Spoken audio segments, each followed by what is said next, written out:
간단하게 이 법안 관련해서 좀 네. 질의하겠습니다. 국유재산법 일부 개정 법률안이 올라왔는데요. 어쨌든 늦게나마 이 법안이 마련된 것에 대해서 저는 굉장히 긍정적으로 생각을 하고 있습니다. 그 국유재산 처분 시에 사실과 처분 사유 지체 없이 이제 상임위에 보고하도록 한 거고, 사무수탁 대상 기관에 이제 지방공사까지 추가를 다 한 거라서 국공유 재산 관리가 안정화될 거다라고 기대를 하고 있습니다. 여하간 이제 이런 문제가 생긴 것은 윤석열 정부 당시에 있었던 여러 가지 국유재산에 대한 헐값 매각 문제 아니겠습니까? 전체적으로 보니까 국유재산 헐값 매각이라고 하는 것이 낙찰률 이하가 어쨌든 한 10% 수준이던 게 윤석열 정부에서는 50% 이상까지 확 늘어났는데, 이 법 개정 하나로 멈추지 않았으면 좋겠다는 생각이 들고, 왜 이런 일이 벌어졌는가에 대한 철저한 조사가 좀 있어야 될 것 같습니다. 그래서 윤석열 정부 기간 동안 국유재산 헐값 매각의 원인, 이유, 혹시 유착은 없었는지 전반적인 조사들을 좀 해서 나중에 저희 방에도 좀 보고를 해주셨으면 좋겠고요.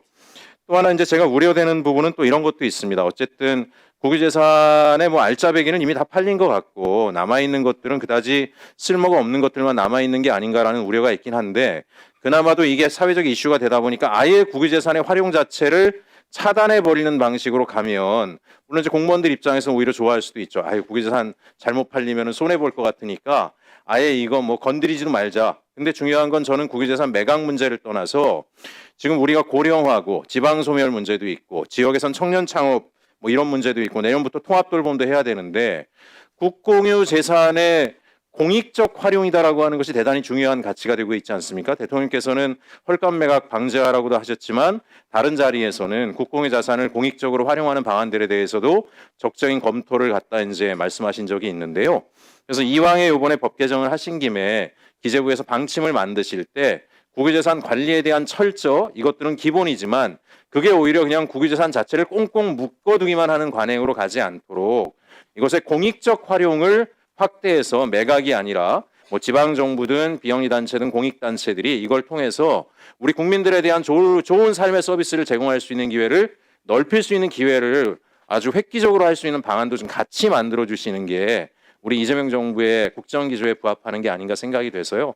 장관님께서 꼭 좀 챙겨주십사 말씀드리고자 질의하게 됐습니다. 예, 최 의원님 아주 좋은 말씀 주셨습니다. 그래서 저희들은 이제 국유 재산은 국민의 소중한 재산입니다. 그래서 가격을 소위 언론이나 또 국회에서 지적하시는 것처럼 헐값 매각은 안 되도록 하겠다고 말씀드렸기 때문에 국회에 보고도 하고 이런 장치를 마련했고요. 두 번째로는 그리고 이게 이제 매각을 안 한다고 해서 그냥 들고만 있는 게 아니고 이거 개발하기 위해서 이번에 저희들이 그 주택으로 할 것은 청년주택이라든지 또는 그 주거용 아파트라든지 연립주택 이런 식으로도 또 개발해서 저희 한 2만 5천 호까지도 공급하는 거, 그리고 또 국유재산을 단순하게 매각하기보다는 이걸 또 가치를 넣어서 좀 다른 형태로 개발하더라도 또 그래서 제값을 받을 수 있으면 그런 또 밸류를 더 넣는 부분까지 포함해서 저희들이 국유재산을 좀 제대로 관리해서 국민의 소중한 자산이 헐값으로 매각된다든지 또 제대로 제값을 못 받는다든지 또